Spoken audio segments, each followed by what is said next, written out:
How to view old stories on Instagram.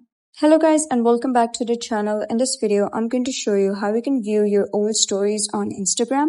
So let's get started.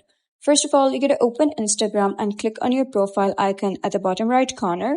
You'll be redirected to your profile. Once you're here, you're going to click on the three horizontal lines at the top right corner. So once you're here, you'll be able to see archive. Simply click on archive and you'll be redirected to the archive section. Now, if you're not able to see your stories over here, you're going to click on posts archive at the top, click on stories archive, and you'll be able to see all of your stories over here. So if you're not able to see stories over here as well, then the possibility might be that you have turned off archive. So you're going to click on the three dots at the top right corner, click on settings, and make sure that save story to archive is toggled on. And then you'll be able to see all of your stories over here. So if you wish to view the stories of your highlights, simply click on that and you'll be able to see your archived highlights over here.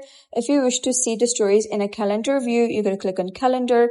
And if you wish to see the stories in a location view, that a specific location where you had added that story, you're going to simply click on that and you'll be able to see the stories over here. So that was how you can view your old stories on Instagram. So if you found this guide helpful, please consider subscribing and leaving a like. It really helps me out and I'll see you next time.